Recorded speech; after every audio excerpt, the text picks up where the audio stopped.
Hello and welcome to Wednesday PLO night.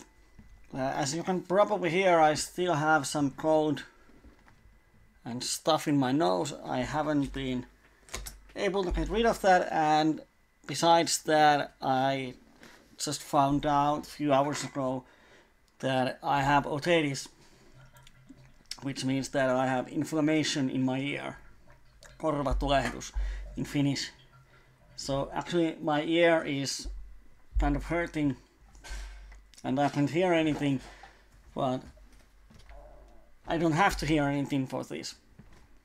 But let's hope it doesn't get worse or there isn't any liquids coming out of my ear. Today we're going to jump to PLO 10 tables.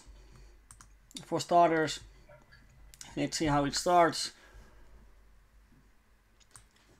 We have just over $100 in our shared crowd fund,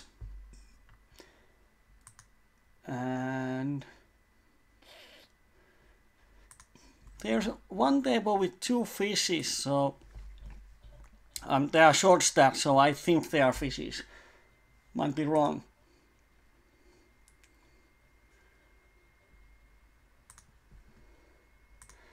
But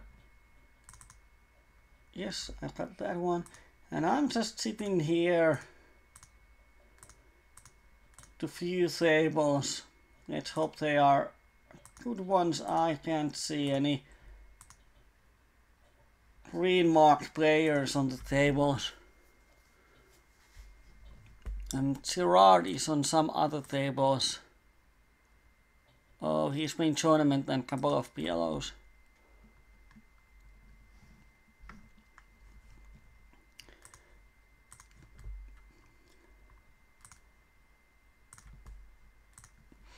And now we have 4 tables open.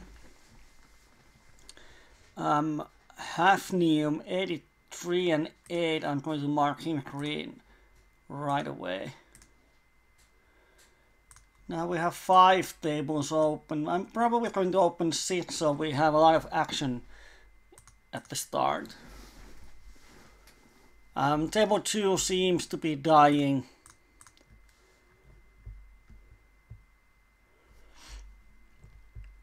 And as normal, please do comment about the hands, and when you do,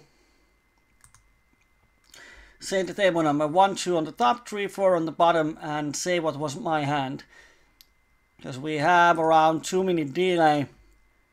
So after that, I have no idea what hand you are talking about unless you say so. So I can use the replayer and find my hand. Here, Gerard doesn't bet the flop. He shouldn't have an ace. I have a pair of 5s and a card shot, so I just steal the pot. And I don't want to play heads up in PLO 10. Rate is so insane. And when the opponent, well, now he's not a shorty, but if he's a shorty, he wouldn't be profitable, but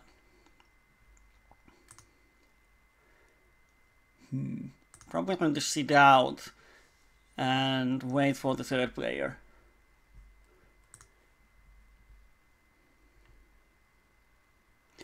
Impact Point is asking what happened to the other side.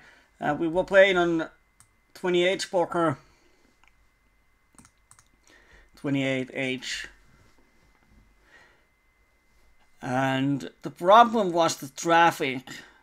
Like, on Friday evening, during the Finnish PLO nights, there was 3 tables open on PLO 10. So there wasn't any possibility of table selection, and to get 6 tables open, you had to mix some stakes, and with the crowdfunding, it's sort of problematic. And the idea that you have to play with the same recs on every table isn't that appealing.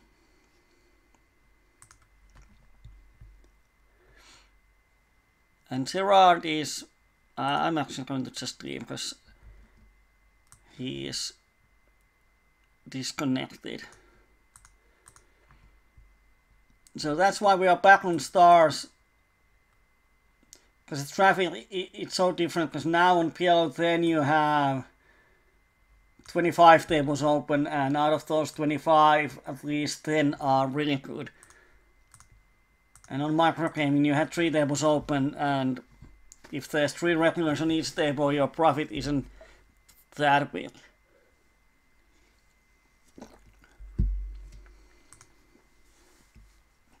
And it's kind of shame that PokerStars has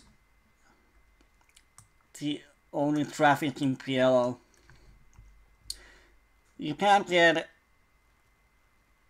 good volume even at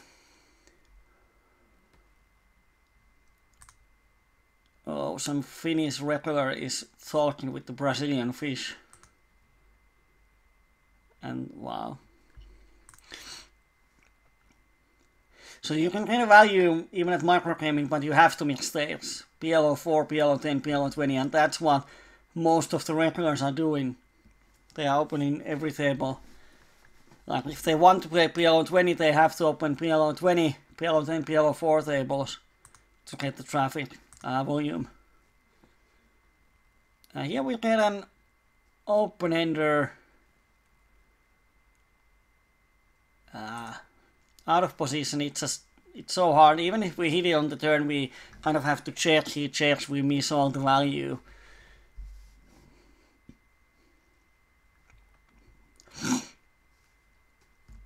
Here, Polish player is smack talking to the only good customer.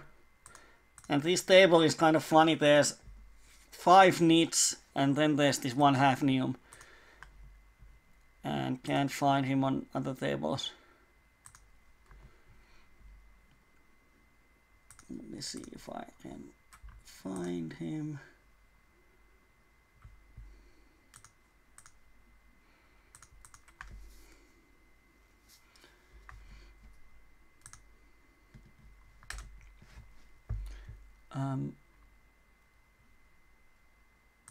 I didn't want to open that one. Gerard 3 bets us here. I'm going to call. And then we flop 2 pairs and open ender. Of course we get it in.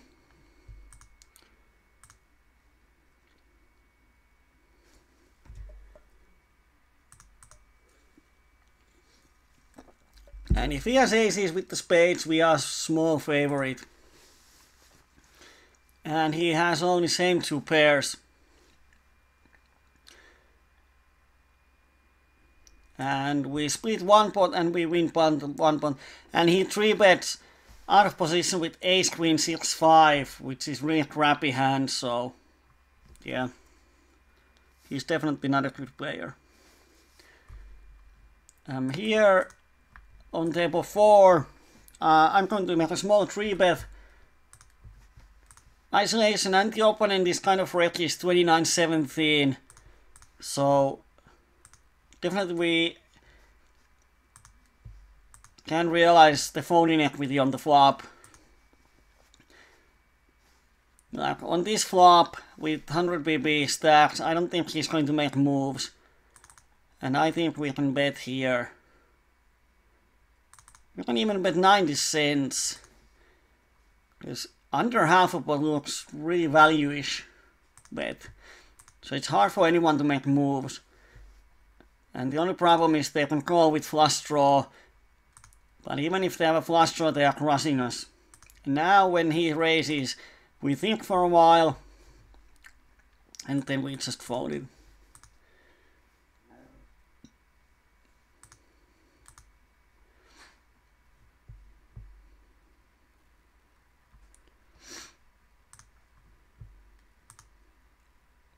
And here he 3 bets once again. If we had any better queens, we could shove these. Like if I had ace, king, queen, queen, I would shove pre-flop because his range is so wide. Here we have to call 85 cents. Can we set mine? I think we can. We are 150 BPs deep with him. So yes, we set mine, and flop is pretty much the worst possible. And he donks for a pot. Wow. Whatever he has, that's a really bad donk.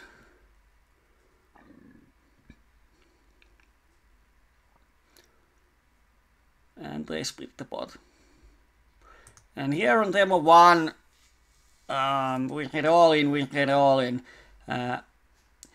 4-way, it's kind of EV0.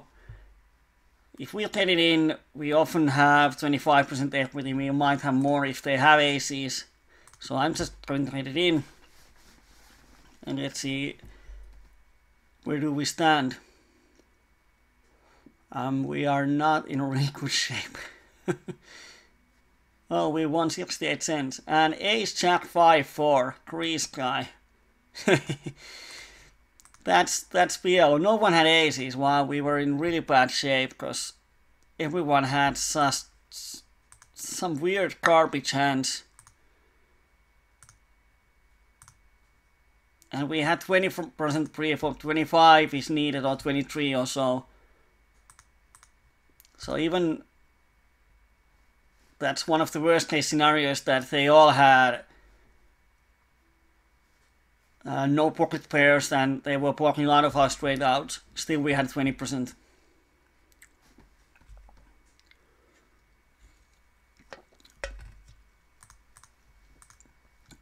Now if Gerard 3-bets I would shove because I have the ace in my hand. I'm not just going to raise this guy because he can have almost anything. I'm not going to fold him with the ace blocker. And I just want to pot commit myself against Gerard. And if he has aces, then he has aces. And he had bummer.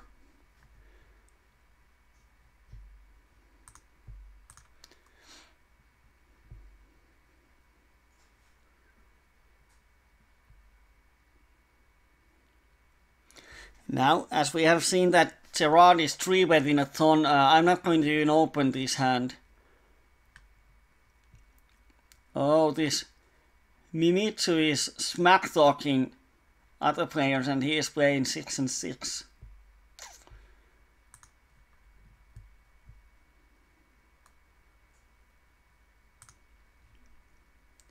I'm not going to isolate on demo 1 because we saw that 3 people went all in with absolute garbage. So I don't want to blow the pot. Demo 4, 3-bet with double paired hand and we flop the open ender. And no action. The outside table we get 3-bet from shorty. And here they are so crazy people that I'm just going to shove my top 2 and cut shot.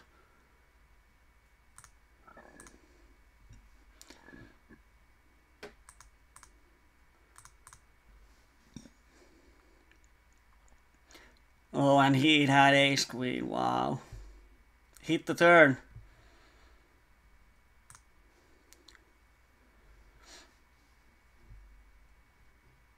Kind of unlucky. But of course here this Favitas had open ender, top pair, cut shot, top pair, double cut shot actually, top pair and not flush draw and he doesn't shove. So yeah. And even him had, they both have hands.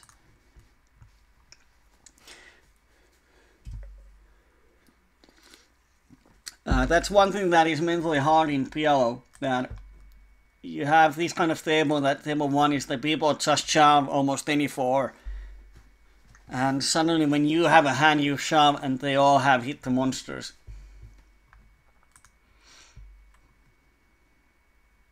But we doubled up on the outside table. It's always nice.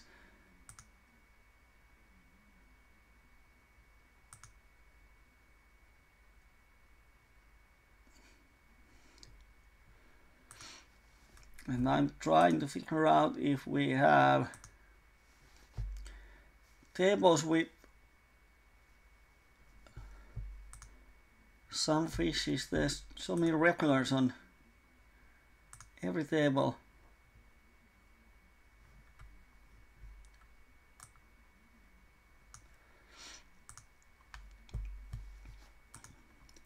And here the fish left the table, so we have short of fishes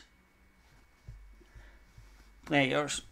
But yeah, I think I'm just going to continue marking these good players or good customers as green, so it's easier to find, and I'm going to mark these nits as red ones,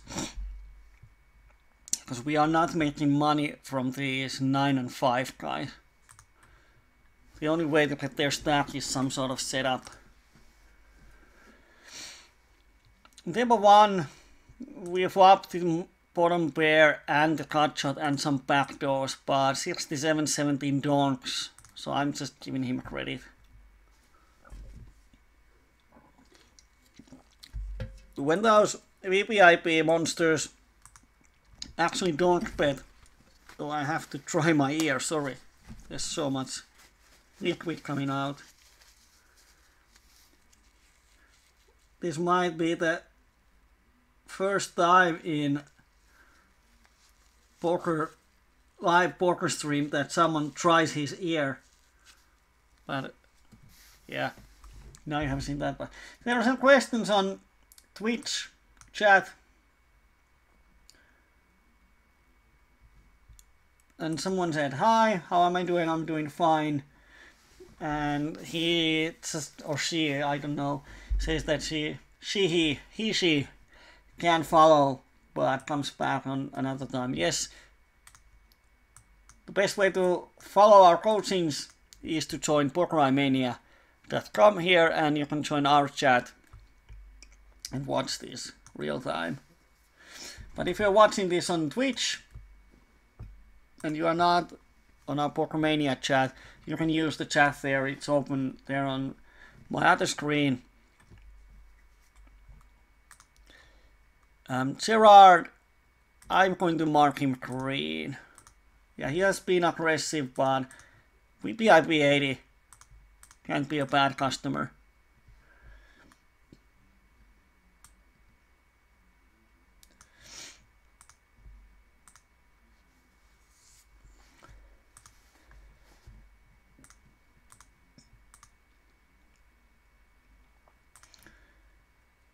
Here on table 3, I'm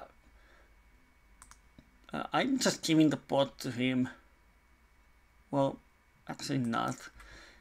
We have the middle pair and we have the open ender, and now we have a straight.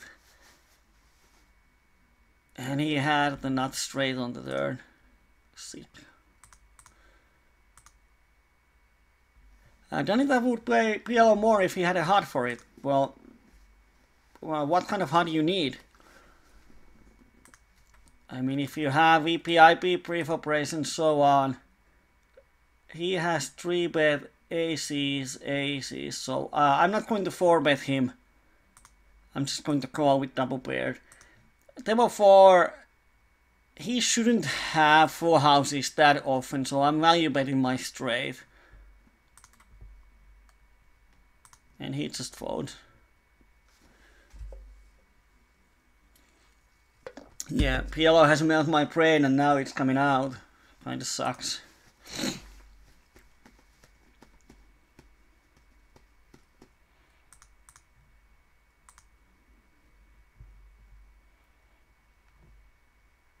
Here we flop big wrap on table 2. And I'm going to barrel the turn, should have a lot of folding equity. Which we do. Here he doesn't bet the flop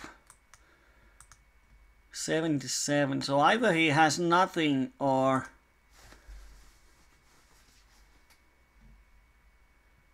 if he bets the river, I'm going to call. And he doesn't, so he has pocket kings or something. Oh, inside wrap. Kind of makes sense. Still, I would have bet the flop if I were him.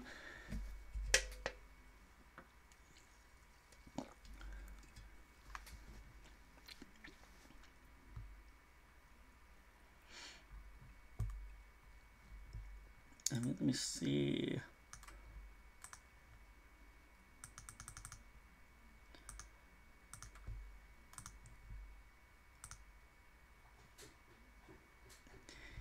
Mimitsu is on every single table.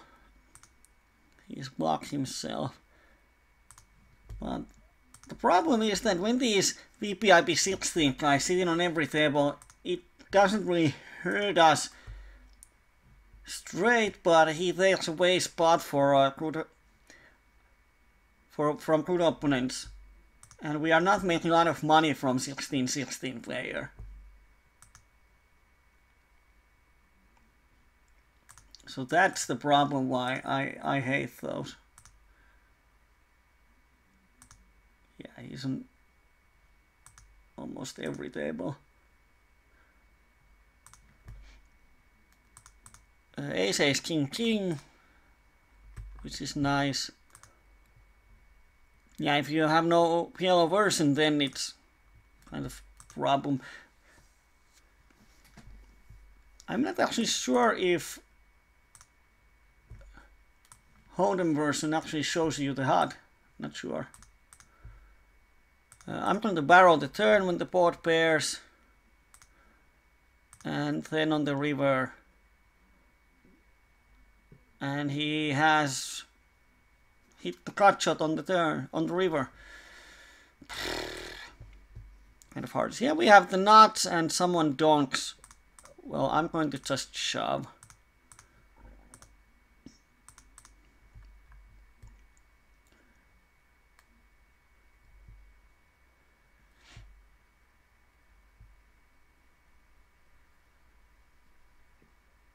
And he folds.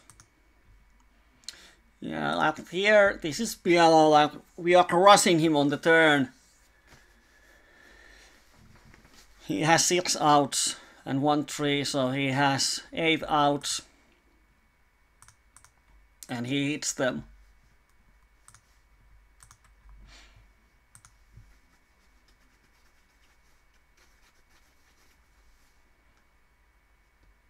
And here Gerard is just making money with King 995. Oh, PLO is so easy. Just get it in.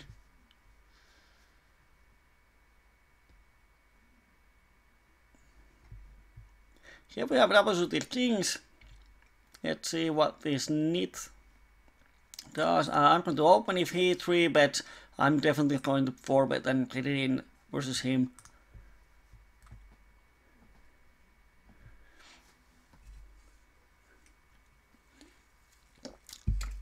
And this is funny. People are saying he's lucky and whatever.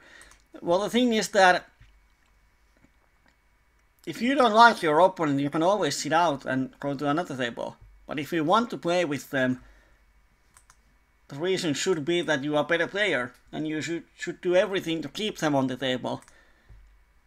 This is so weird that people are just making good customers leave.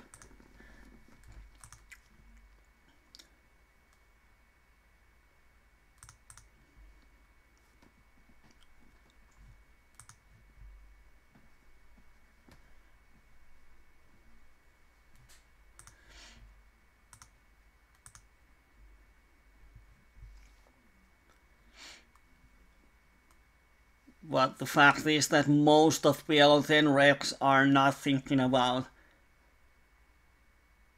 customers.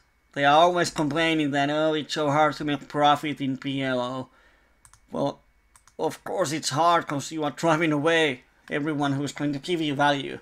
And then they play with 5 other regulars and Ray kills them all. And they all complain in the forums. It's so hard.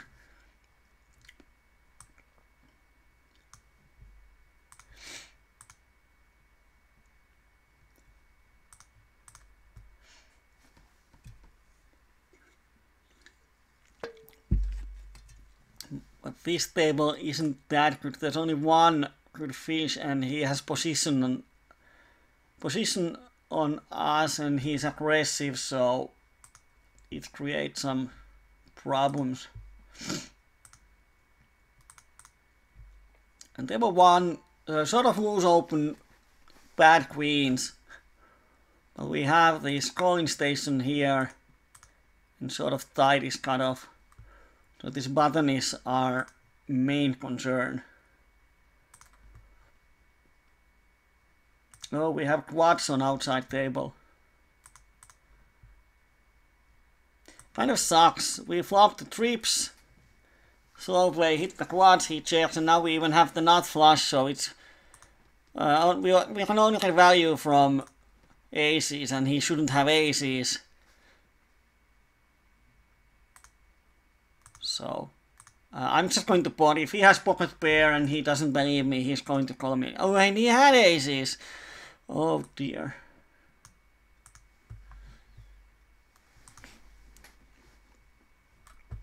Should have probably donked the turn. And well, if I knew he had aces, I would bet the turn, bet the river. But he didn't. This is so weird that he doesn't bet the turn. Well, of course, it's hard for him to get value, but... Weird guy.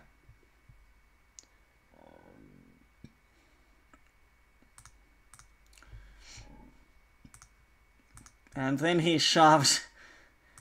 Probably got bored and shoves 2-2-10-5 pre-flop on the next hand, and another guy throws with rundown. Oh dear. Here king jack deuce. I'm just going to check fold. They will hit the board so often and one is short that just try aces is not good on this board. Hard to go to showdown with 2 calling stations.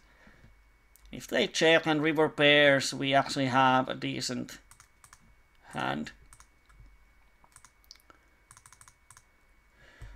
And therefore I raised my rap because he's donking, has been donking before. And if he raises, it's easy call for us, and now he just check folds the turn. Kind of strange.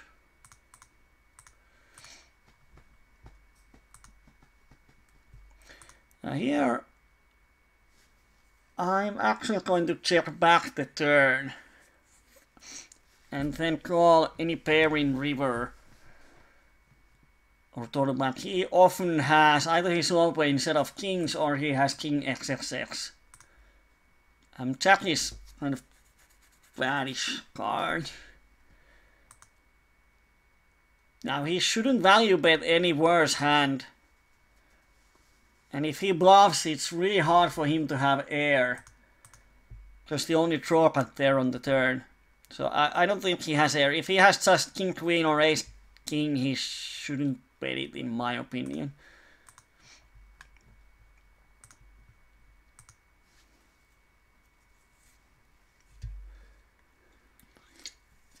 So this table 3 is really bad, even if there's the one fish, but there's everyone else is just tight as regulars. So I'm just going to sit out that one.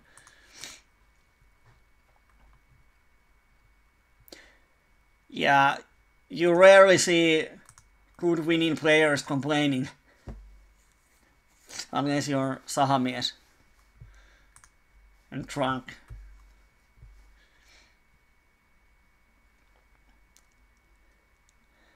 But you rarely see really good players on PLO10 either. Here I bet half a pot even with my set.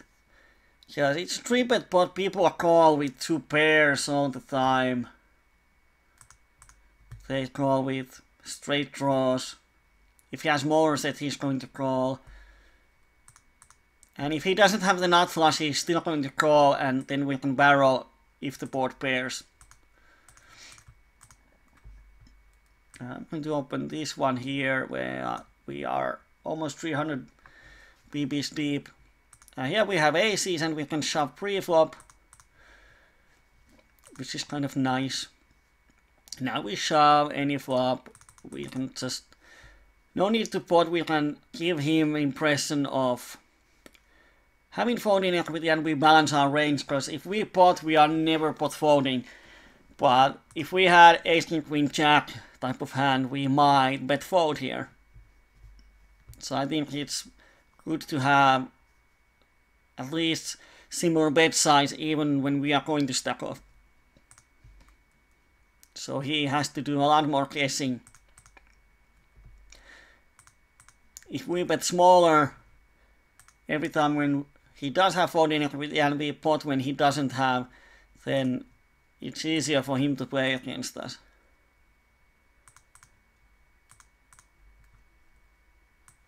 Here I value bet the turn because he's a fish and we have the top pair and gut shot.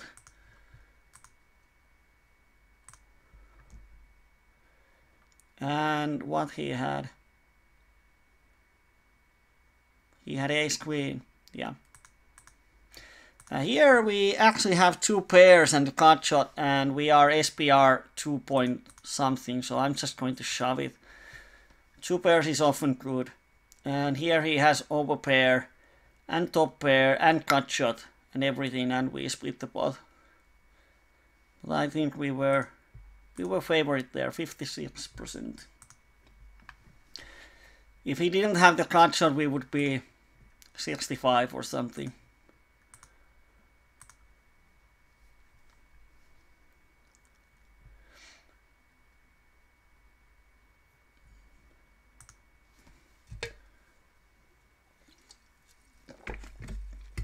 And yeah, this is kind of amazing because every time when we start and sit table, we are somewhere around here. The players per flop is really high, and after 10 minutes it goes down here. It's probably due to the fact that all the other regulars are finding the juicy tables. And then when the fishes leave, there's only regulars left.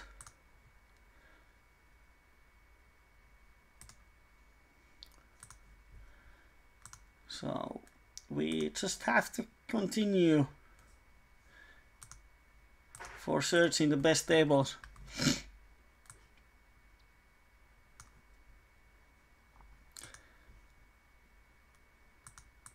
Table 1 or 2, not sure.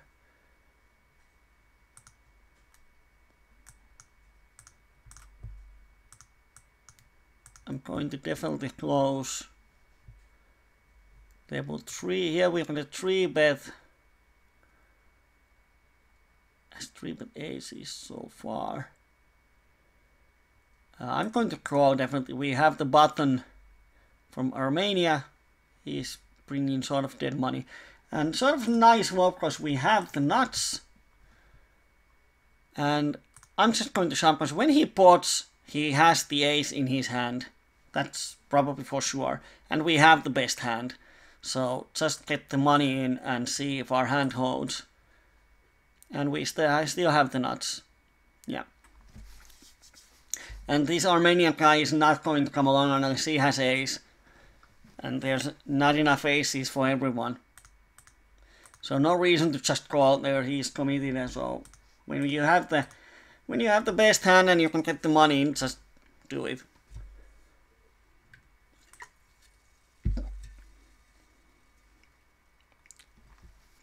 Wow, I'm still having liquids running out of my ear. Impact Point says, why am I running twice? I have never said I don't do that.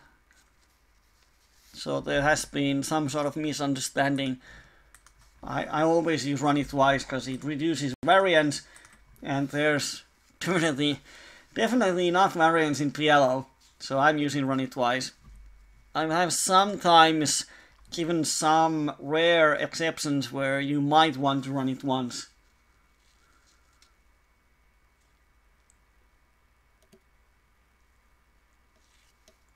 And in micros, it's probably the only situation where I think you can use it if you want is if there's another deep stack on the table and you want to play deep with him.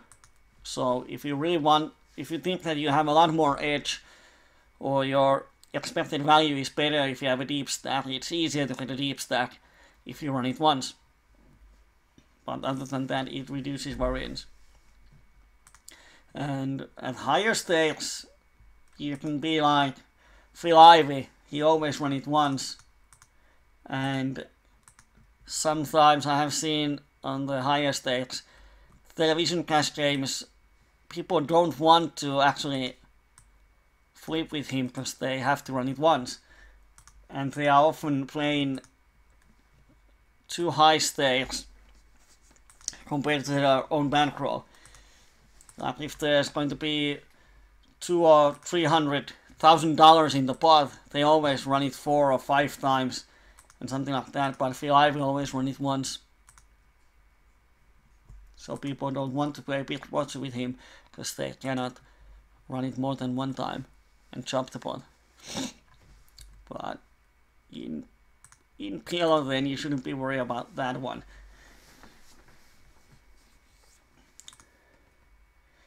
So basically, if you are not afraid of variance and you want to have big stacks or win as much as possible, hit an upswing. It's easier to hit upswing when you run it once, but also it's easier to hit the downswing. I'm just going to fold.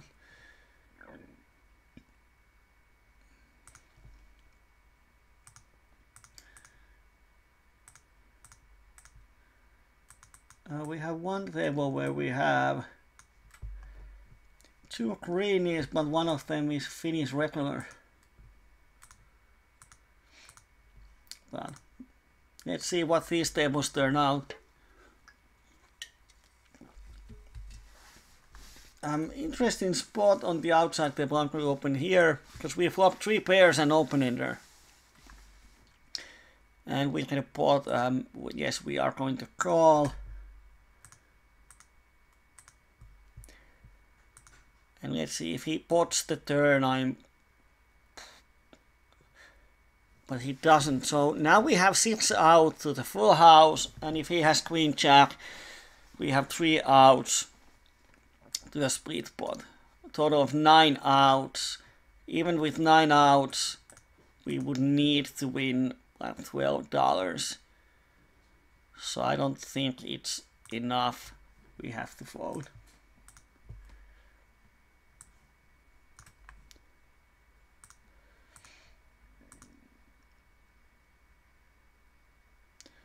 Table 4 is so bad. The only fish is shorty, so I'm going to leave that. And on the other outside table, we have the cut shot and we have the nut flush draw. There's a min bet and small raise, so I'm going to call. And if we hit that, we have to pay 60 cents in the pot of 250, so we get almost the odds for just the flush draw. 9 is often good, 10 is sometimes good.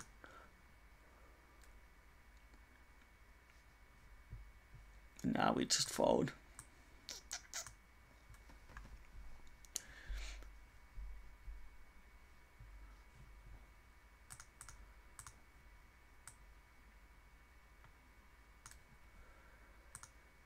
So most of the tables are really bad because there are these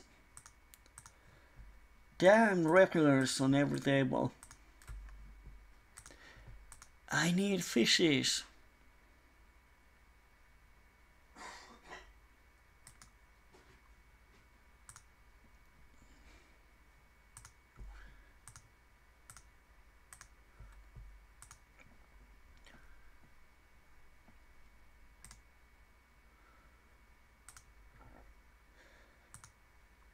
And I'm just going to mark these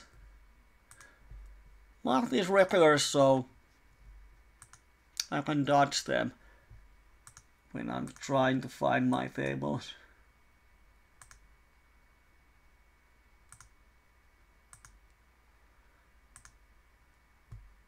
So like now I can see on the lobby that most of the tables have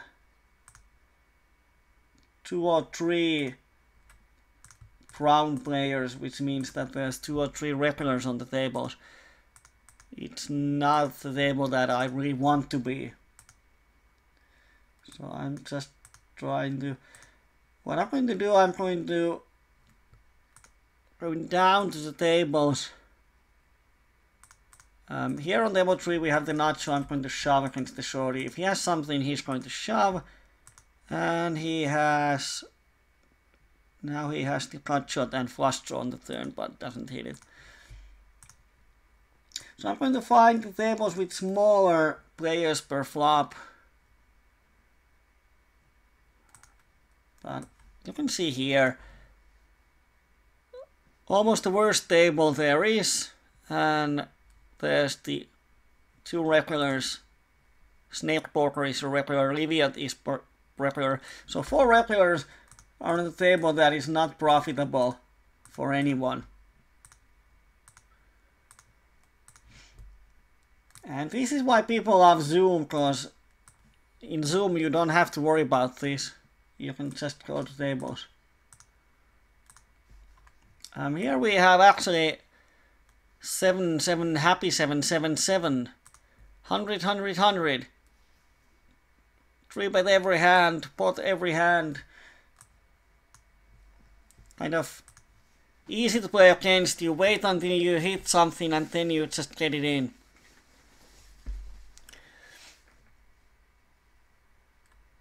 And now he lost his stack. We cannot enjoy his donations. On table 1 I call with jacks, of course in position, set value, and we can often float this guy. He's a regular, not super spazzy post flop, so we can definitely make moves against him.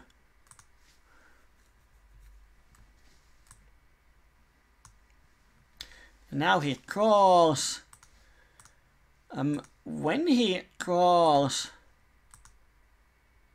either he has some sort of overpair, we are crushing him, or he has the flush draw, and now he has the flush. So I'm going to check back.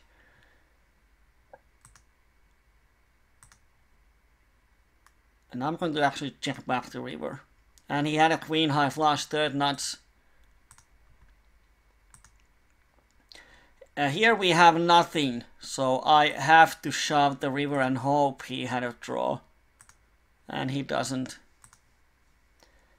He has jack 5 and he makes a call down. We were 65 on the flop. And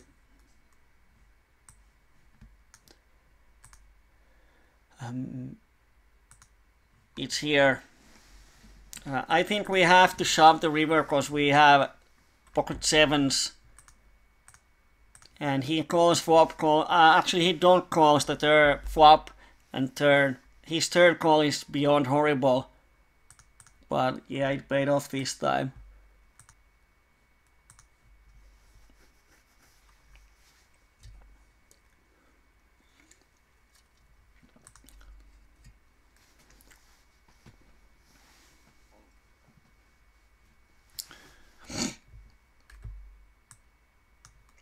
So I'm continue searching for the best table.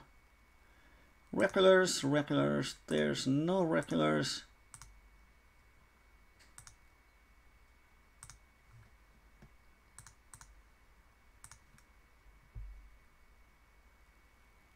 There's one.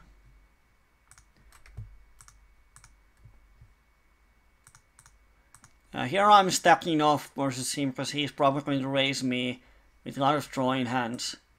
We have the top pair and we have the overpair. So I don't think he has a lot of 2 pairs in his range. And if he has 2 pairs, we have 30%. And he had, oh, he had queen, queen, then 4. How can we win both pots? Oh, we hit the set there. Nice. 37 on the flop, so yeah, he had 2 pairs. Ooh, it's good to be lucky. But he calls out 3-bet. Queen, then 4. That call is horrible. People make, like, often you might think that versus regulars it's hard to make money because they don't make a lot of mistakes. But like here, he's called my 3-bet is a huge mistake. So yeah. Here we have top pair and open-ender and 9-6 player raises us. I'm going to call once Let's see if we hit the opponent. He's probably going to shut down here unless he has the full house. Oh, he pot, so I'm going to give him credit. Or he had a straight and he protects it, but whatever he has, we don't have the equity to call pot size bet on the turn.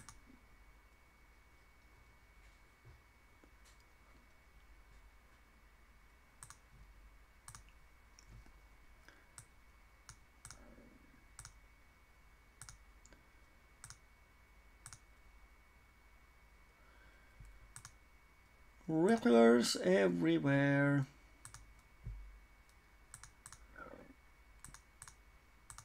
Yeah, here I'm just going to pot it because he's 11 and 6, we have no history, so I'm not going to balance my 3-bet range with smaller bet sizing. Not yet. Because I'm just trying to exploit him. Here I'm going to barrel the turn. I have the nut blocker. And when he calls, he has a smaller flush most of the time.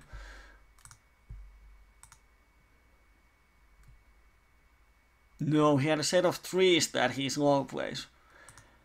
Wow.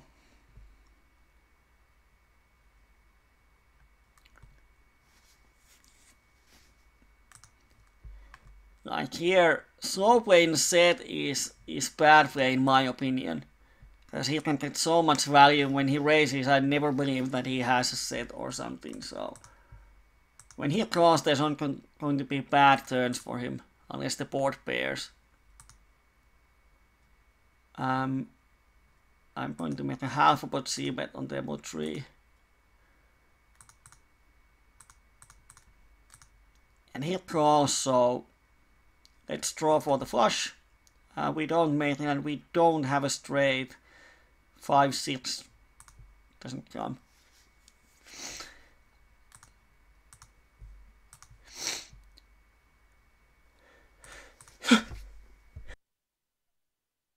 Sorry for that. The reason why I bet on table 4, even against the fish, is that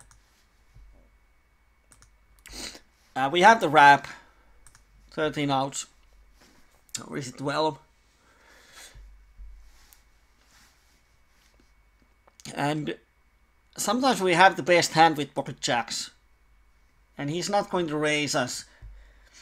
So even if he calls and has the better hand, if we hit the flush, I mean the straight on the turn, as we saw, he just calls pot size bets on the river, probably with any hand that has something. So if we hit the straight, we can get a huge value from him, because we are 200 pips deep almost.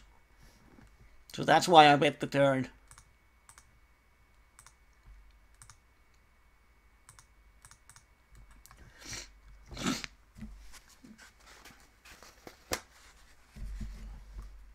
And I have to try my ear. Because it's kind of annoying because there's so much liquid coming out that it actually pours out of the ear and down my neck. Mr. Opium is asking, what is the program I use which makes notes from opponents' 3 and 4 bets? You mean here we can see 3 bet in position, King Jack 10 7, King Jack 10 3, and 3 bet out of position. The software is just normal poker tracker. And was it Note Tracker or what was the add-on or thing that it uses? You can find links to the custom stats or how to use those on PokerMania Insiders section. So you can have them easily in your own Poker Tracker HUD. It really helps. It helps a ton. Like here, Crash Bites has 3 bet of 3%.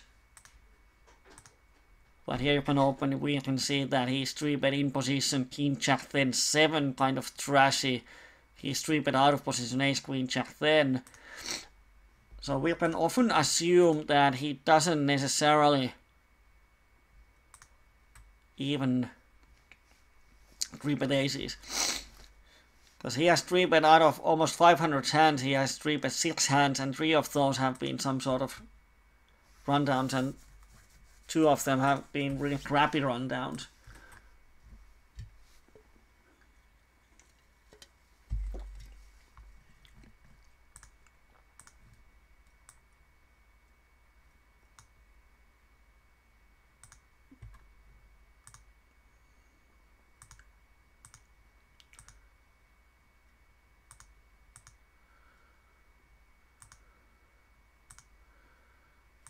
I'm going to change some of these first tables. This one and 1 and 2.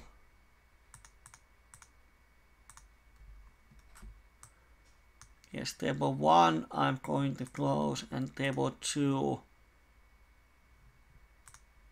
maybe not yet. And there's the one I'm going to close.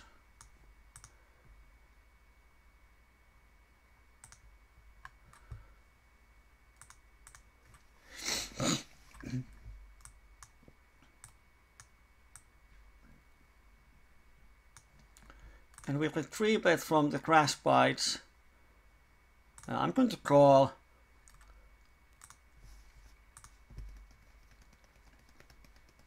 Let's see what his bet sizing is.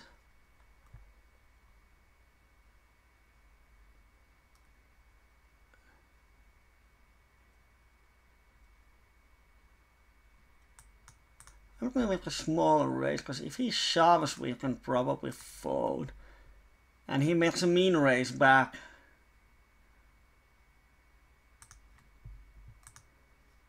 So now he's ripping either nut flush or air.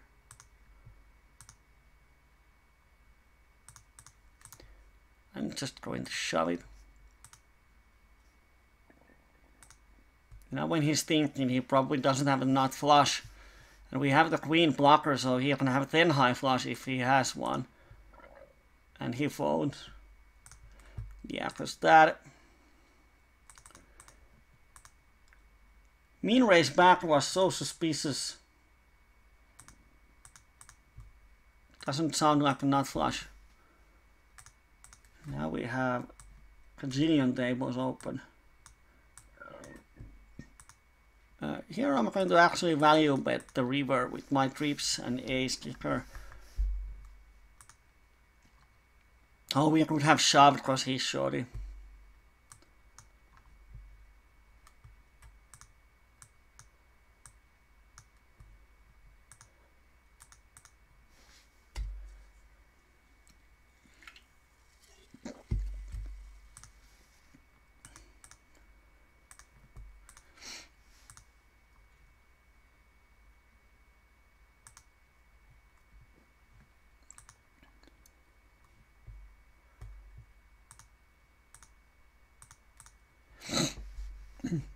Now there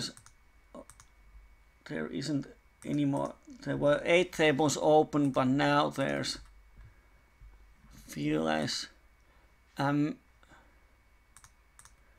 going to value bet the turn versus these sort of shorty fishies. They often chase, even on paired flops, they chase flush draws and all kind of crazy things. So as we saw, he calls flop and folds turn, which is sort of strange.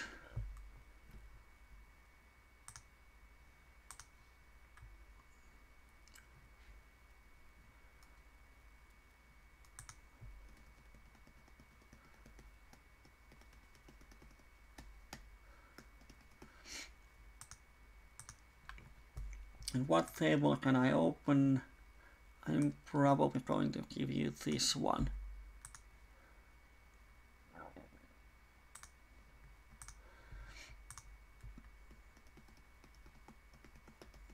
Number 4, I'm calling with the jacks because I think the button is going to fold some of the time.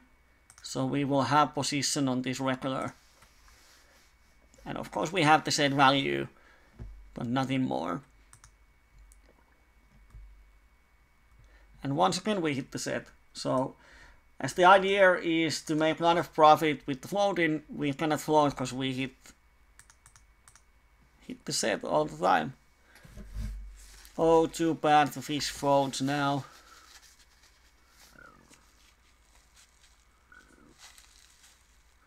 And if the rake raises me, I'm definitely stacking off, because he shouldn't have set of kings often when he checks the flop. So probably it's like aces with diamonds or something.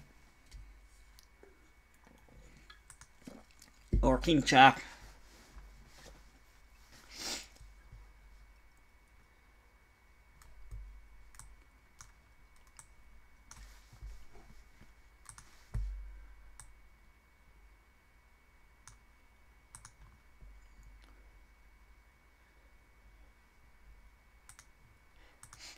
Oh, the only fish left table 1 and the other one is just sitting out, so I'm sitting out too.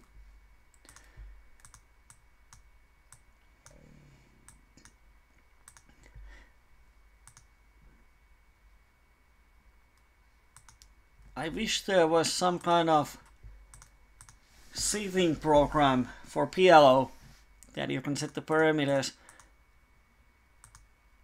and the software would do this table finding for me.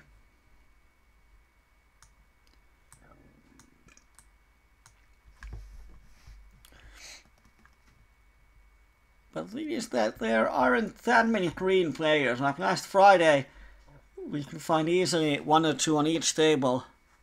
Now it's kind of hard to find. There's a lot of these nittish regulars. Here same thing. I definitely barrel with my overpair and I have the flush draw too. And the flush completes on the river, so he's not going to fold any hand that beats me. Maybe 7-8 if I bet big pot here, and he shoves. So it's an easy fold.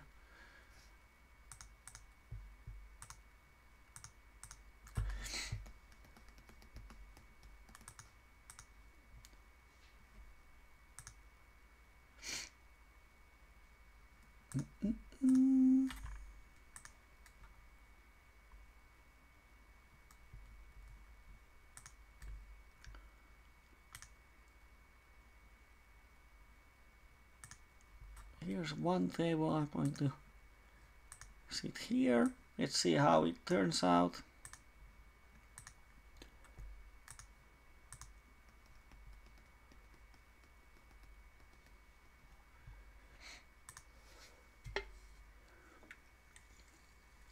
On table 4 we flop the bottom and wrap.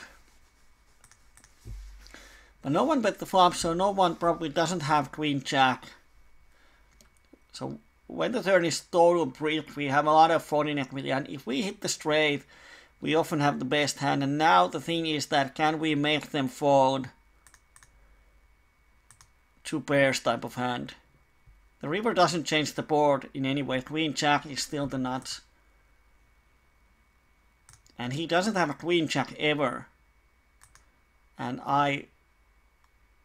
at least I think I represent queen jack pretty well here. So now he's talking himself. Can he bluff catch? He probably has ace queen. Oh, he has blockers. Because he never has queen jack when he just calls the turn. That is definitely for sure. So he might have queen queen type of hand, and he just now raises blockers, which is really bad when I bet turn and bet the river. Too bad I don't have anything here. I have to fold, but I don't know. Whatever he had, it's a bad play, because if he has queen jack, he just gives free turn for both of us if we have the flush draw. So if he has queen jack, just shove the turn. He's even 200 pips deep with the Armenian call happy player. So if he has queen jack, he misses ton of value, and if he doesn't, this river raise is really bad. Unless he can see the stream and knows my whole cards. That's different.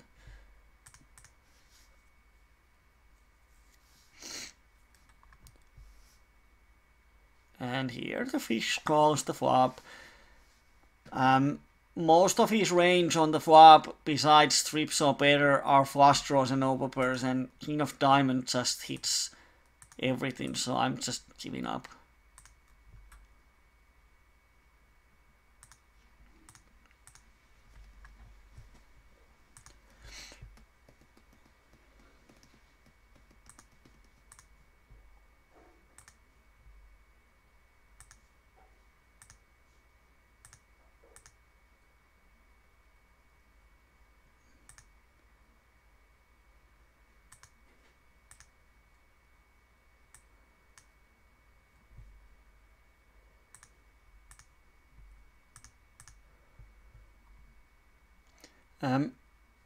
If he had bet the turn, I would check raise him, because we have queens blockers, we have jack blocker, so the best of his hand are trip kings.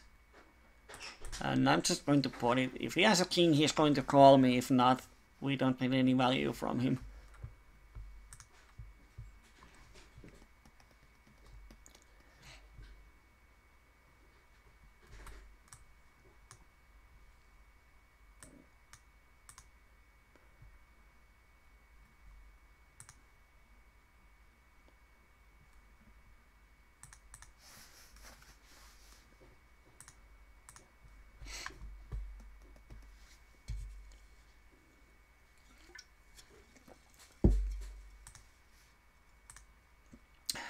Crash bites, 500 hands, and he's up $16.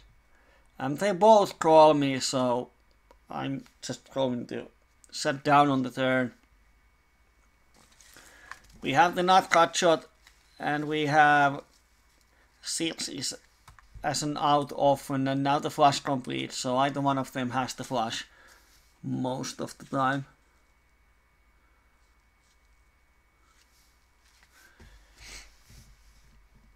No value for the flush. If we had a queen high flush, I would check call here. But as we don't, there's nothing we can do. And this guy sits out, so I'm going to close this one.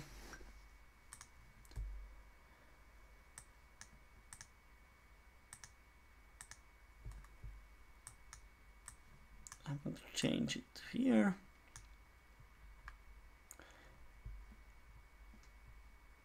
Crash biased as registered user. Okay. So to be sure, I'm just going to take away the table he's in. We have around 2 minute delay, which should be enough to prevent any scamming, but you never know.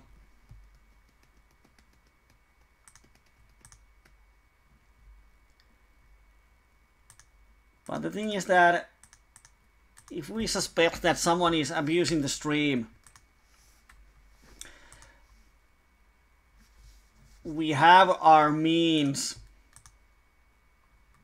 to have justice, so to speak. We had this one occasion where a player was using the stream to watch my hole cards, and despite the delay, he could get some benefit from that. And we had our ways to figure out his home address, his parents' home address, and his telephone number and name. So what happened is that before contacting police, I called to him and asked him that if he wants to deal it in any other way than police. And he agreed that he returns all the money he took. We could calculate how much he had won from us due to the scamming. So he returned the money, and the other options are: one, I make a police case out of him so he can deal with the police. It's a fraud or whatever the technical name is. So that's one option. And the second option is that because we could find his name and address in legal ways, we could have published those. And it's not my money he's stealing, he was stealing from all the share funders. So I told him that there's 20 people whose money you have been stolen, and I can give your name to them and you can deal with each one of those. So if Crash Bites was watching the stream, I would say that don't be stupid, think twice, because the results might be a lot more than just getting our money. You might have to deal with the police.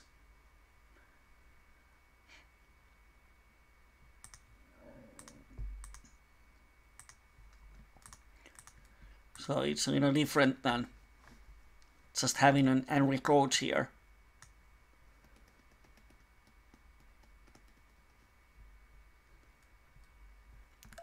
I don't know where Ivy is, maybe he has watched the videos and figured out that poker is not for him.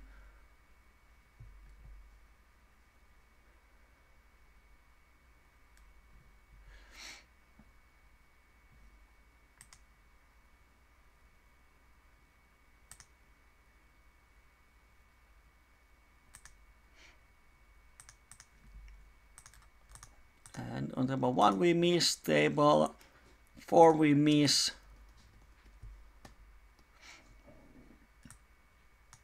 Can't hit anything.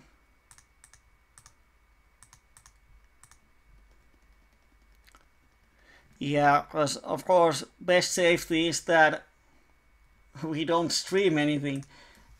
We play videos. But the problem is that it's not very interactive. So this around 2-minute delay is kind of compromise. It gives good interaction and it gives good security, because if someone is abusing the stream, it's really visible.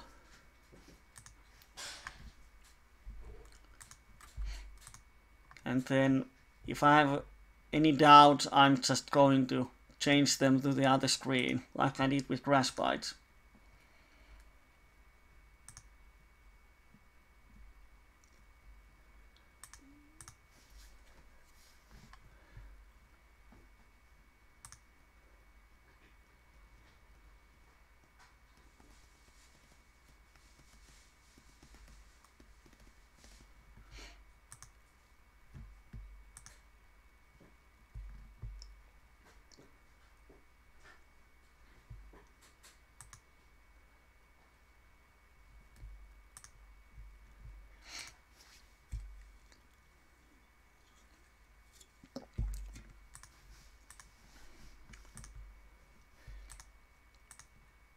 Yeah, if you want to be totally safe, you need to have like 3-minute delay at least.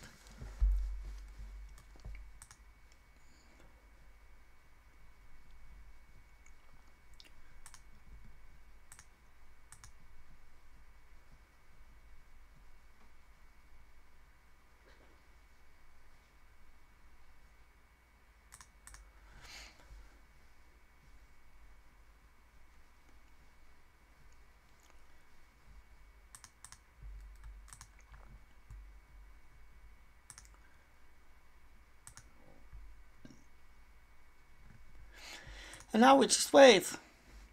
We lost a couple of pots on the outside tables. He has one spot. I called the flop as a float and he bet half a pot on the turn. Doesn't look like a flush, so I raised him and he re-raised me. End of story.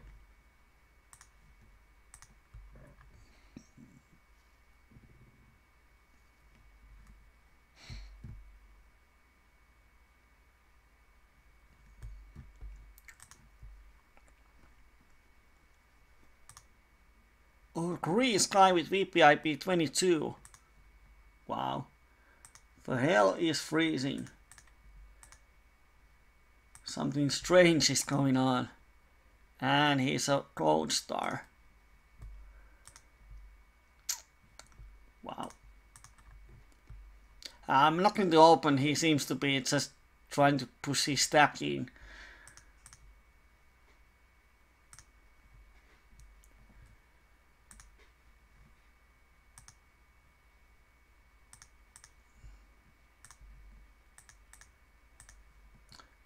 Here we check call the flop, check turn, and river. We have the nuts, so we can get the money in. Let's see if it's a split pot. Yeah, he has 6-8. Okay. Okay. I was just wishing he went crazy with the smaller straight. Here with pocket queens, we have to play 120 in the pot of 6. And we have some implied odds, so yeah, I'm just going to call here. And here someone raises, we have overcards. And we have the flush draw, but nothing else. I'm going to fold.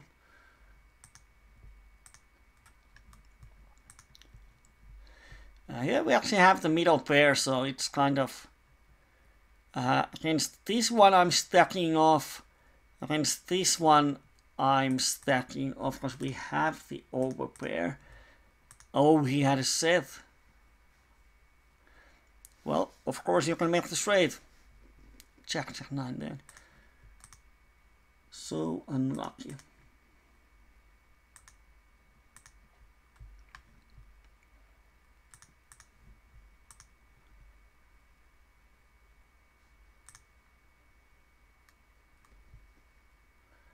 Now we found a fish.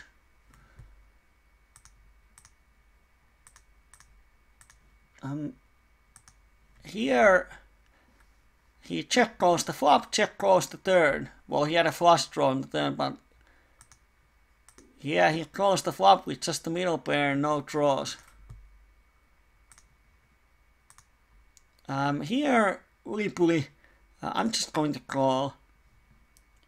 Now the question is, do we want to stack off 200 pp's deep? He's really aggressive. Well, of course we're going to bet and probably going to stack off. I don't think he has aces if he shoves here. Jack is not the worst card. Jack of spades would be the worst. I don't think there's any value in betting, so we check and see if he were drawing to the cut shot. Were we unlucky or he didn't. And he had a set of 9s on the turn and he doesn't raise us. Oh, what a neat. I think he's low played his set and then the straight cut there and it killed the action. Wow. He should have raised so we could have 200 bb's more.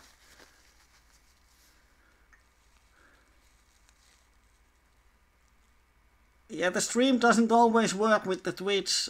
Be sure that you use the pop-out stream. It works better.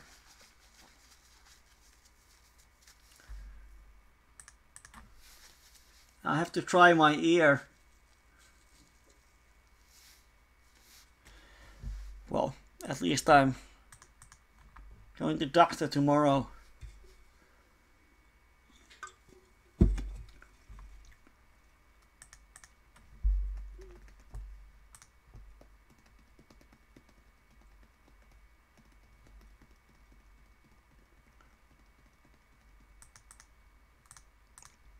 On the outside table we bet huge wrap versus fish on flop and turn. On the river we just miss it, so have to check fold.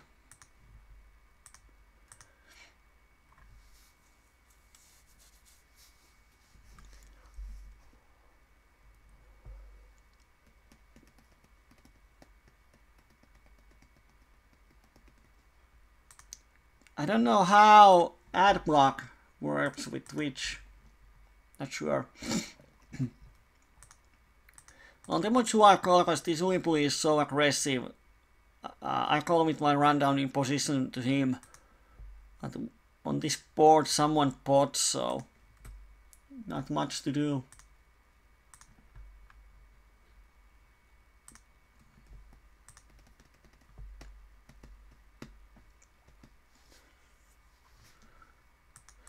Then we have the aces. The problem is that if he 3-bets, it's small 3-bet.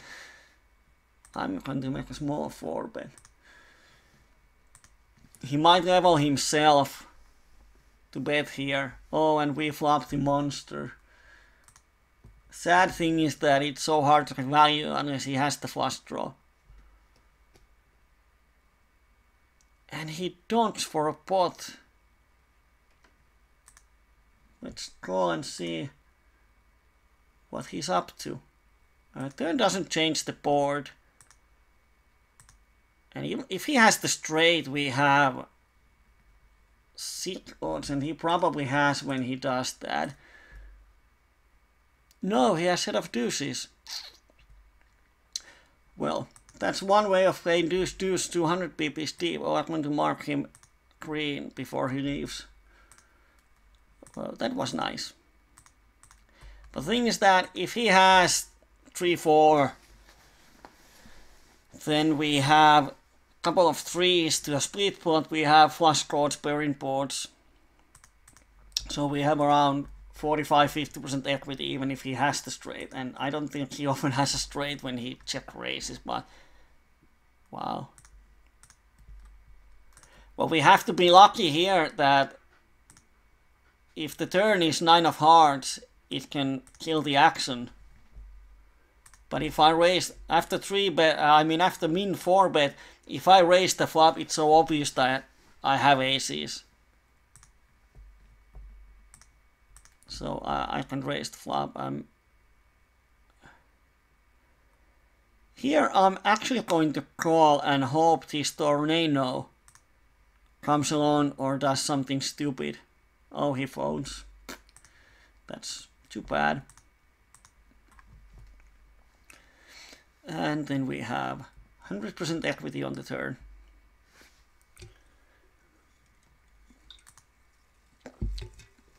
Well, those were some nice spots.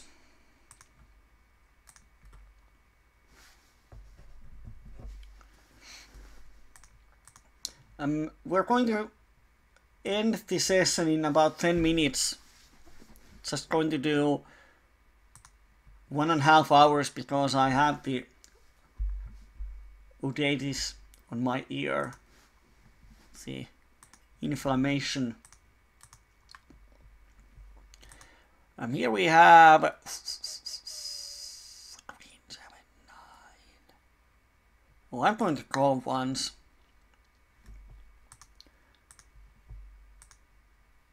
And he didn't have anything. He had Queen 9-2.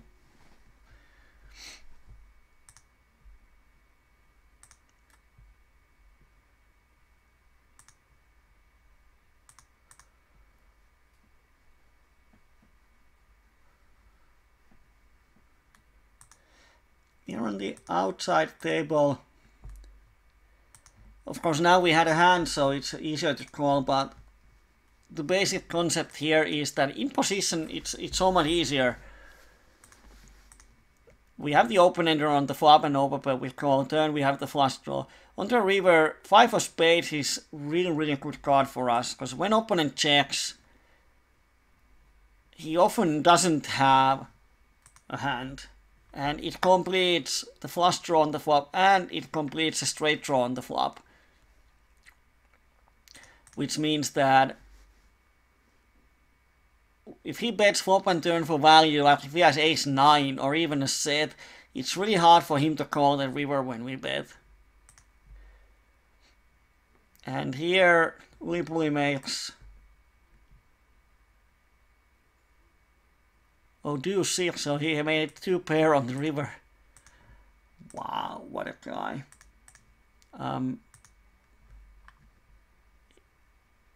He had the open-ender. He had a wrap on the turn, yeah. I wondered why he called my turn bet, but he had a huge hand. So nothing special there.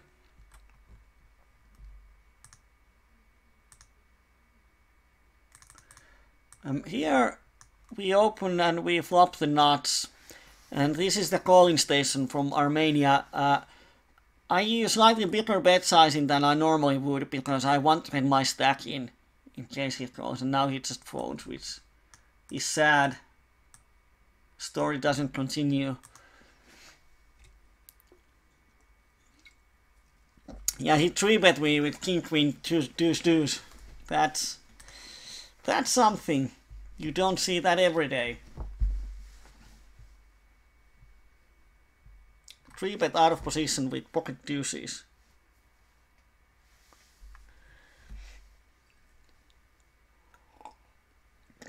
Triple jacks. Fold.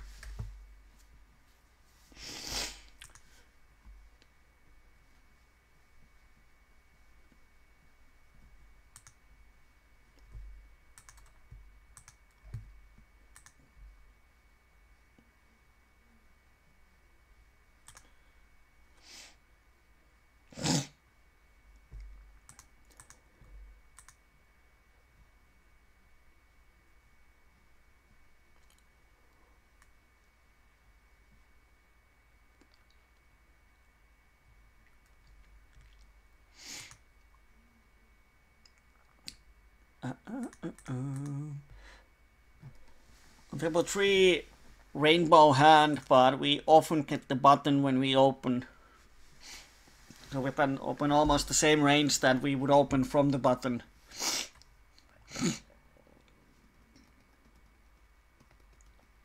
And we flop only a cut shot, but half a pot c-bet is often profitable, even when there's a calling station.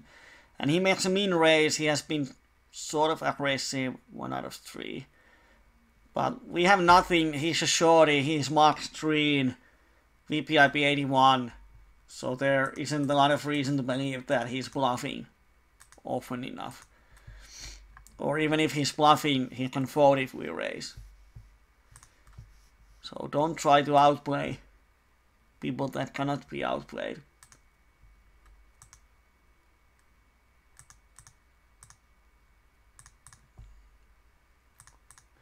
Triple 2, we have a double suited rundown. Definitely open.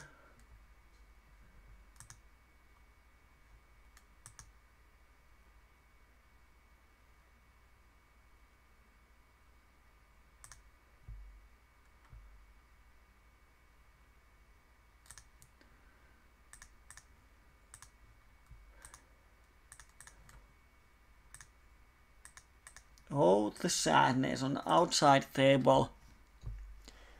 I was pretty sure that Sundquist doesn't have queens on the flop, because he made such a quick call when I bet. But he had pocket jacks and hit the 2-outer on the turn. But he calls the flop with jack 3 then. Oh dear. And I bluff catch him on the river.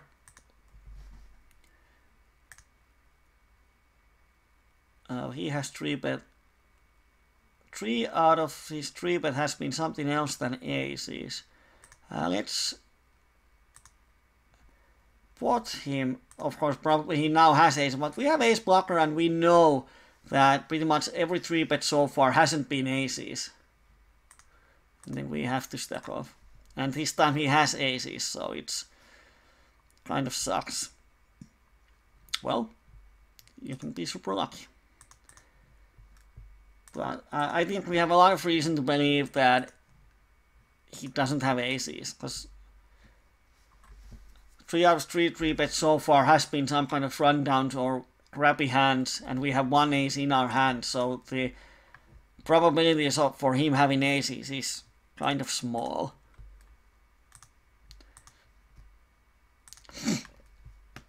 But yeah, we have run shitloads over EV today. That was another thing where I think we made a decent, at least decent play, but we hit the top part of our opponent range. It happened before today, where we won the pot with like 20% equity.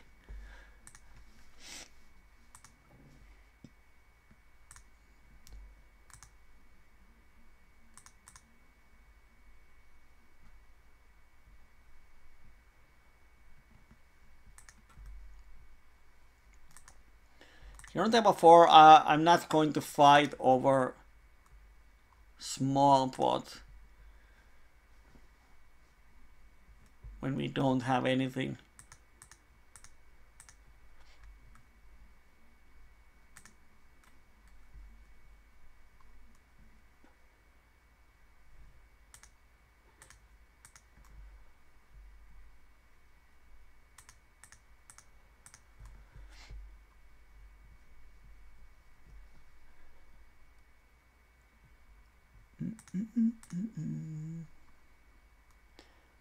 I'm going to mark him as an aggressive because 89, 78, 60 is pretty aggressive.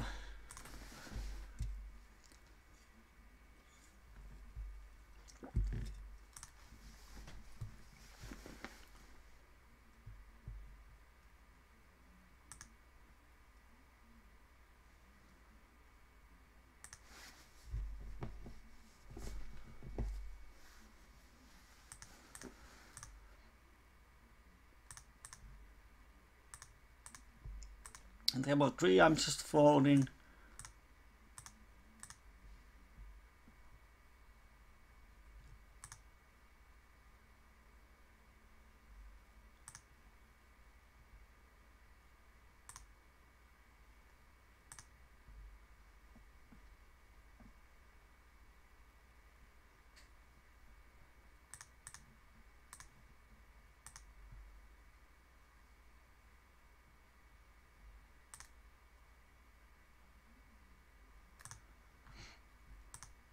And I'm going to make a note on crash bites. I'm not going to tell you what it is, because if he's a member,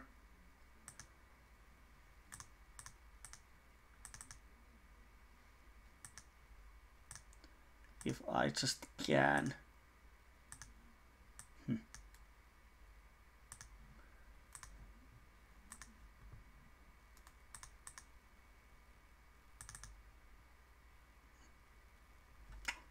Now the whole HUD disappeared. Oh fuck. I don't know where it goes. Oh, what happened to my HUD? Oh, now it came back. Yes.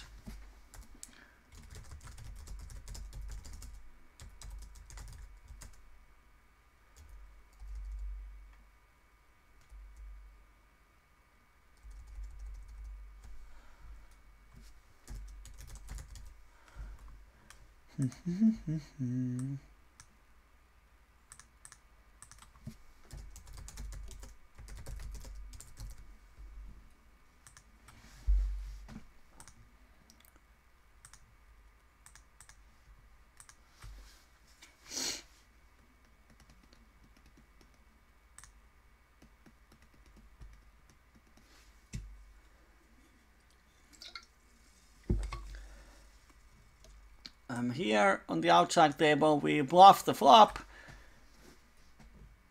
Opponent calls, turn, check, check, and we make runner, runner, nuts. It's a nut flush. Of course, it's only the second nuts. So we shove. Let's see if he calls. And he has the straight flush. Oh, Christ. Well, there has to be one nut flush versus straight flush in every session.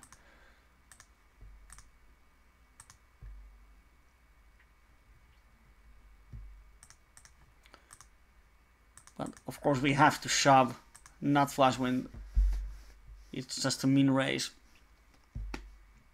Bummer.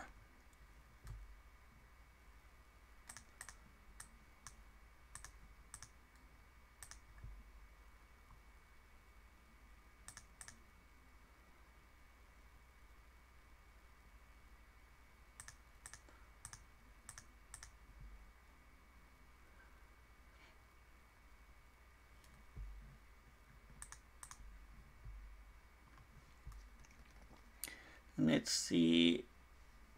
I will play a couple orbits and then we close.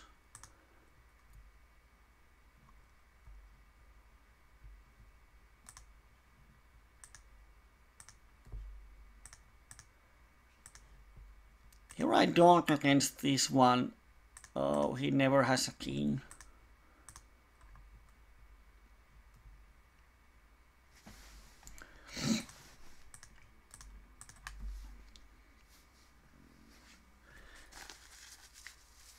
And I have to try my ear. As a money wise, I have no idea where we are going on with our session now. Because yes, we have 500 BB stack here. 200 BB here, but then we have also lost quite a few stacks.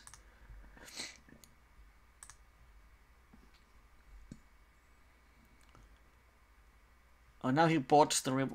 It's the first time he bots the flop, so I'm going to give him credit.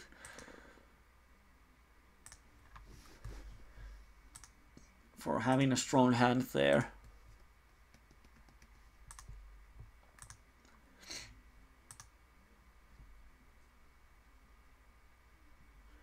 Now we hit something.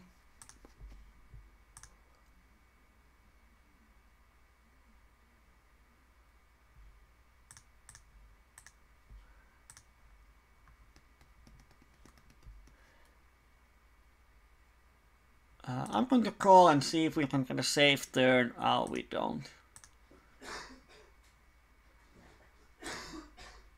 And even worse, but if he bets, I'm going to call the river.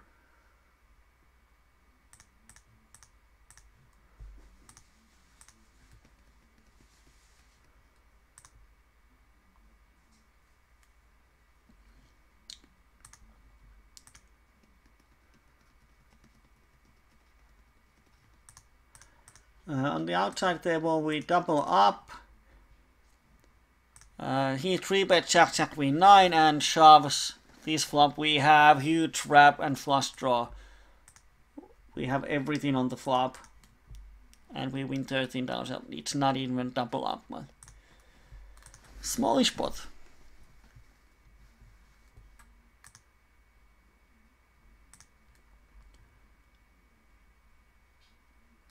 Here on the next, and we open kings.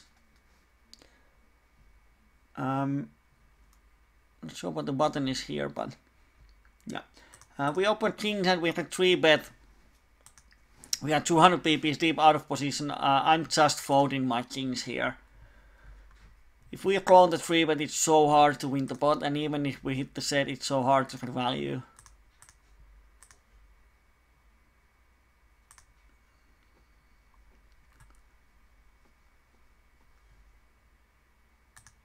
And here we have the bottom. Oh, I folded. Should have called. Misclick.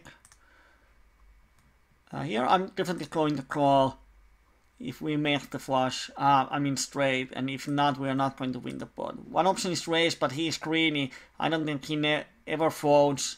He's overpair.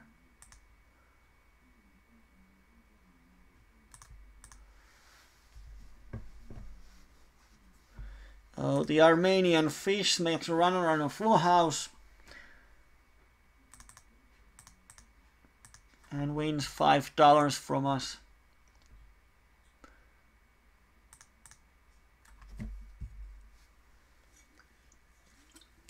I said only 3 times it sucks. Yeah. Might be profitable, might not be. We will see in just a couple of minutes. I have no idea.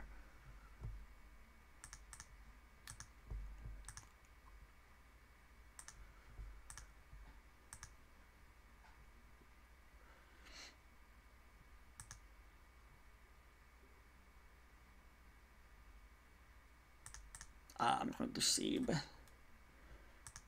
funny guy has never folded. Only 1 out of.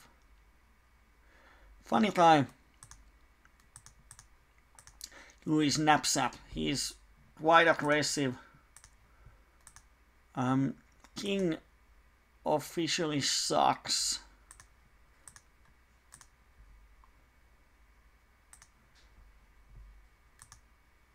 There's not much we can beat on the turn. And when he checks the turn, oh, he probably then has just a pair. Straight draw, flush draw. Well, we still can't beat almost anything, so.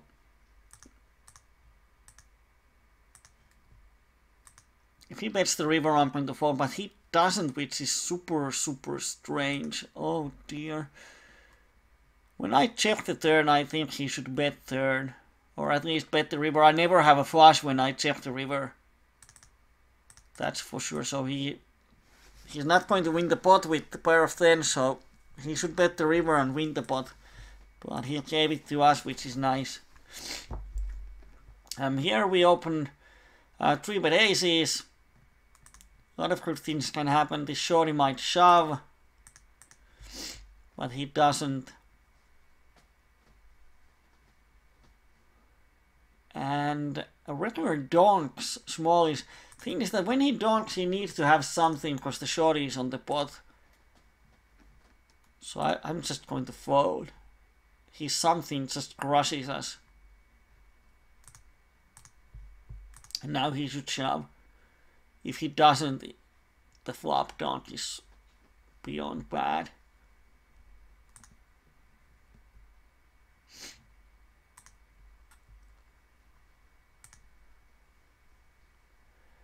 And he does, and he has set and something versus open ender.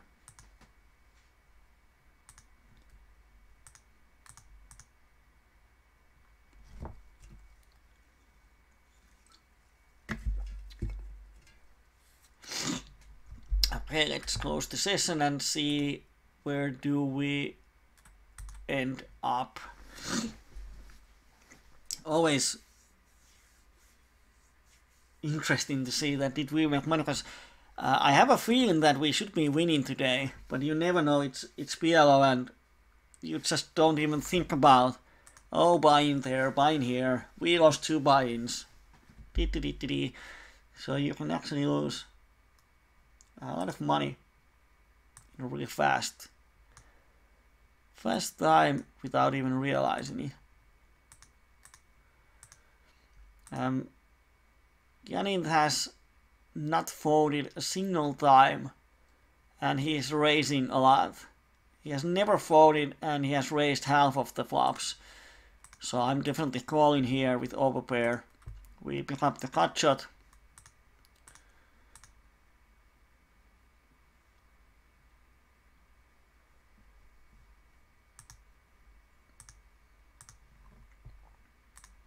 And we call here. And if he bets the river, then it's little.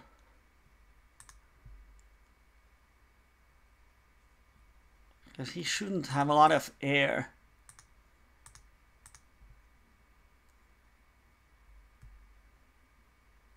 $1.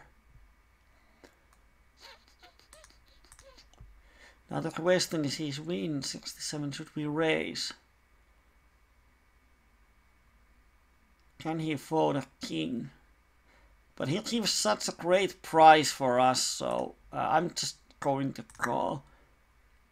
Oh, he had a 7, so he was tricking us.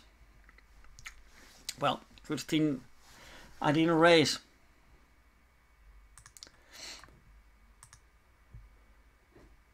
I'm going to mark him that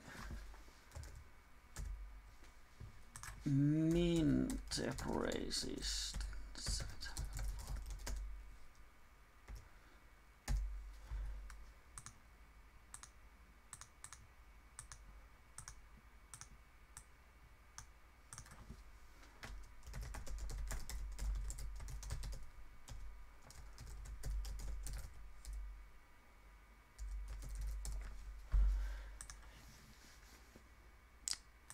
So just to make a note out of his line, so we know that he's capable of min raising the flop with the monster, and his river small bet is actually for value.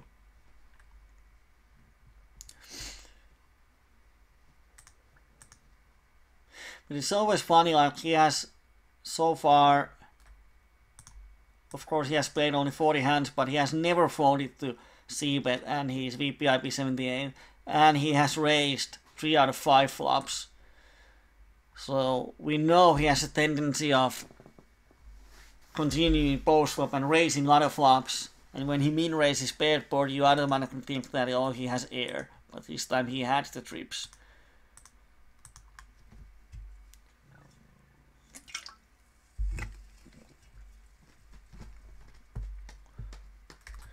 So I'm trying to find my poker tracker. somewhere in here, and then it's below 10 normal.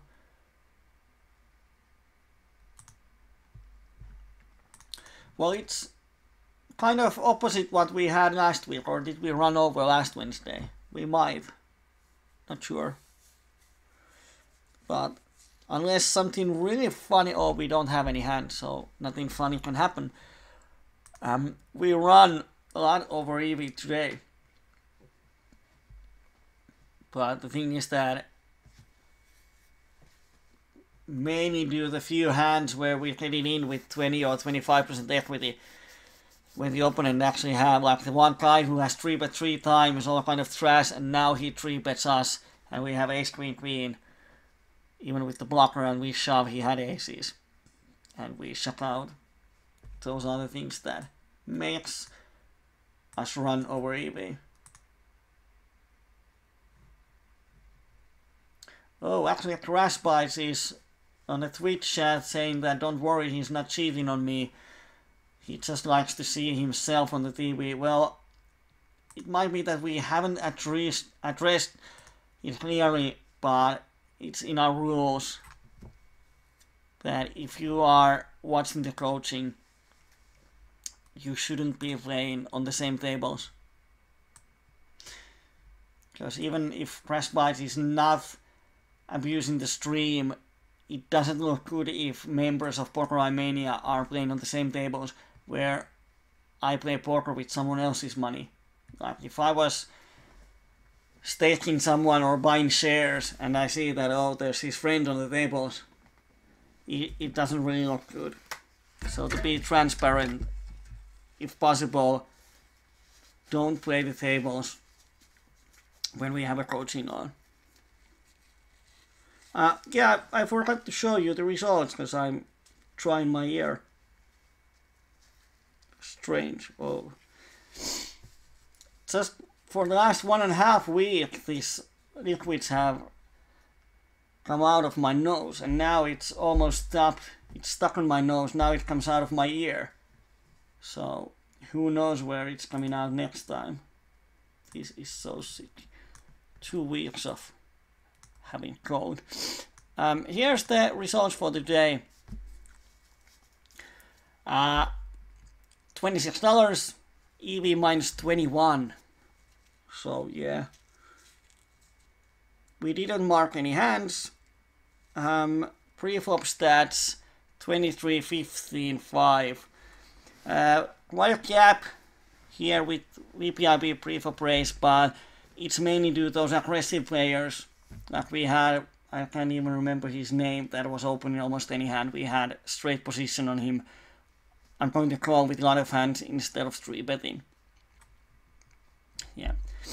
Arnie Metsa says that try a challenge where you don't look or watch your results more often than once a week. There's a lot of stress away. If you have the bankroll, so you don't have to worry about having 10, 20, 30 behind downswing, it's really good to try to play a session without watching the results, and after the session, don't watch your poker tracker. Just leave it there or close it without watching the results. And try to play first 1 day without watching results, then 2 days, 3 days. And if you can play from Monday to Friday, 5 days, without even watching the results, it takes a lot of the stress away. Of course, you might be stressed because you don't know where you are, but the thing is that when the session is over, you can't affect your results.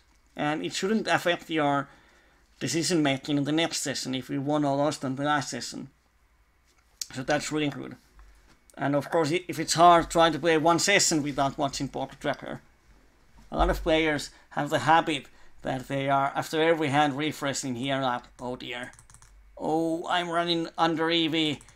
Oh, I'm running even more under EV. And so on. And it doesn't help you because you cannot affect how you run. You have zero control over that. So play sessions without watching the results. And after you do that, play more sessions without watching the results. Because I know a few professional poker players that actually say that they watch the results 1 or 2 times a month, and they are not interested what is the results on over 1 day or 1 week, because they can't affect that. They just grind and then at the end of the month see, did I get any payment from this month?